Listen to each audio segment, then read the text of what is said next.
Hello everybody, I'm Peter Phillips, and I shall soon be joined by the Tallis Scholars in this lovely church to record a concert specially, privately as it were, for you. Where I am is of some interest, I hope. I don't know how well you know the centre of London, but I'm right in the middle of the city.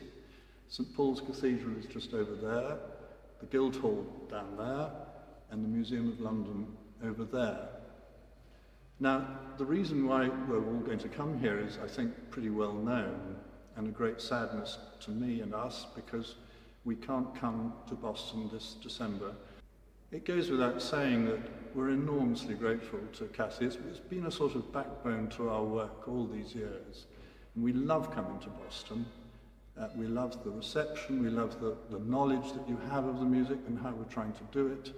We love the sheer size of the crowds, to be honest. We like singing to big crowds, why not? And Boston is it for us. I can't thank you enough, really. And you can imagine that it's a big hole in our annual lives, if you like, that we don't come to Boston this year. We come every Christmas time, or it's almost every December. We have come twice for the summer festival, and we've come once or twice at Easter, but it's almost always been December, and we've got used to you and the climate and the shops and the bars and the restaurants and all the things that make touring so tremendously enjoyable. One thing I would say is that it's my impression, and you can correct me, I'm sure, that in the early years, which was the late 80s and 90s, it was much colder than it is now. I mean, there are well-attested reasons for this coldness and warmness now, but it seems to me now it's sort of warm rain, when it used to be snow everywhere and really cold. I mean, so that I couldn't stand around out of doors, and we ran into the shops, that kind of cold. Being a bit of a collector of facts and statistics, sort of grown-up schoolboy really, I thought you might be interested to know, in those 52 concerts, where we have sung. There are 11 venues, this is the 12th. Those 11 venues, there was one concert in All Saints, Brookline, one in Sanders Theatre, Harvard, one in First Congregational Church in Cambridge, one in the Memorial Church at Harvard. Now, that was 2 years ago when St Paul's, Cambridge, was said to be falling down. And very much at the last moment, we scampered off to this Memorial Church. By the next year, it apparently had stopped falling down and is now tremendously useful again. So that's where we appeared then. And that's, I imagine, where we would have appeared this December, and I hope we'll appear also in the future. Anyway, 2 concerts in Gordon Memorial Chapel in Wenham, 2 in the Chapel of St Mary and St John at the Monastery, 2 in Jordan Hall at New England Conservatory, 3 in Emmanuel Church, right in the centre of town, 6 in the Jesuit Urban Centre, and then the 2 big ones, the Church of the Advent, we sang 15 times, but that was all in the 90s. And then St Paul's Church, Cambridge, where you've probably seen us most often, that was 17 times we sang. This would have been the 18th. The first time we sang there was in 1990. We sang there 2 or 3 times in the very early 90s, and then that stopped. And we didn't go back until 2007. So isn't that interesting? I find it fascinating. I'd also like to thank you, because you've given us another opportunity which you won't know about, but yesterday we rehearsed for this recording, and it was the first time I'd seen the Tallis Scholars for 7 months. The last time I saw them was on March the 3rd in Adelaide, Australia. Since then it's been nothing but cancellations and general depression, I'm afraid. But it was a thrill to be back with them, and I'm often asked, what's it like to conduct them, to be in the same room as them singing? And of course this is a rather opposite moment, because I hadn't forgotten, but I'd got sort of nervous over the months. And for the first few seconds I thought, I don't know what I'm doing really. I'm feeling rather foolish waving my arms around. And then we got there, and the sound took over, and the friendships and all that came playing in, and it was just fantastic. The programme is based on what we would have sung to you. It's music for the Virgin Mary, almost all of it. The two pieces by White are not that. But I just couldn't leave them out. They're two of our favourite pieces on the planet, and we just weren't not going to sing them because they don't refer to the Virgin. Okay?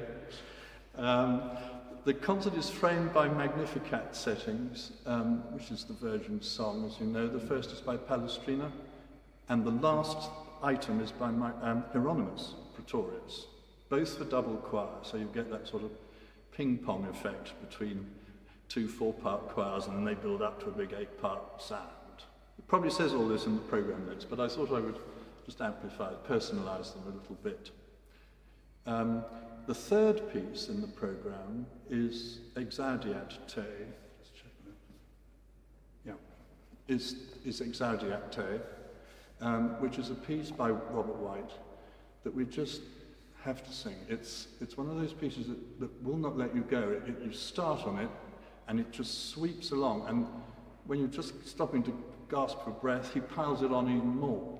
So the last section is just amazing. He starts with 4 voices, and he gradually builds up to 7, and the Amen just tumbles in. So that's why we're doing that, and I hope you enjoy that. And then Christe Qui Lux, also by Robert White, has one of these high, very high soprano parts which we've specialised in over the years, just to give you a flavour of that sound world, which is so bright. Then a piece by Pärt, which is not early music, I accept, but I found that his music fits in very well with Renaissance music. And furthermore, I've made friends with him. I first met him, he was 85 just the other day, but I met him 5 years previously for his 80th birthday, and that was when we released a disc of his music, full anthology of Pärt, called Tintinnabuli. On that disc, I couldn't put the piece that we're now going to sing to you, because I didn't know it existed. But when I met him, he said he already couldn't compose anymore. He couldn't hear it anymore. This made him very sad. But he handed me this copy, and he said, I'd like you to do this piece. It's called Virgencita, which obviously refers to the Virgin. So I looked at it, and I thought, me of little faith, I thought maybe he's a bit past it. Because it's very odd with Pärt. You can't get much off the page. It doesn't look very much. I should have known better. But just looking at it, you can't get a sense of the architecture of the piece. His architecture is so extremely well controlled. And I'm not good enough to hear all these dissonances, the very slight but poignant dissonances that he puts into the music, which are so expressive. So anyway, I said, thanks very much. Didn't do it until I got to conduct a Spanish group and the Spanish text in here. So I thought, all right, let's do this. Let's hear it, from the people who can really pronounce the words anyway. And then I realized what a mistake I'd made. So I hope this comes over to you as powerfully as that. It was commissioned by the Mexican ambassador to Estonia. Pärt is Estonian. And when Pärt heard this, he said, I want to write something for the Virgin of Guadalupe, which is apparently a big Mexican icon. And he said it wouldn't leave him alone.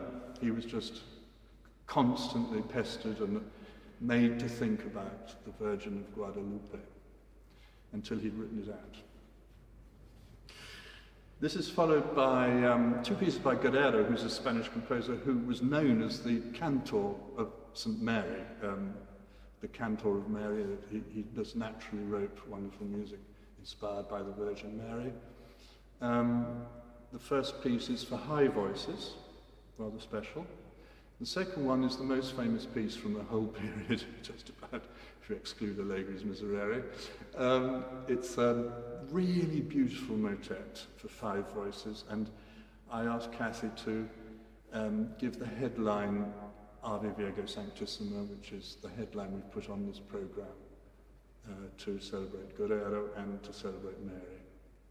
And I think you'll have that as a constant, constantly available on your website after this program has been and gone, so to speak, in its entirety. Finally, the Magnificat of Praetorius. So there's lots to celebrate, lots to be happy about, and let's just hope that in a year's time we can all meet again unbothered by viruses. We look forward to that enormously. So there we are. This is a positive programme, positive vibes, Christmas time. Let's enjoy it. Please enjoy the show, and I'll see you soon.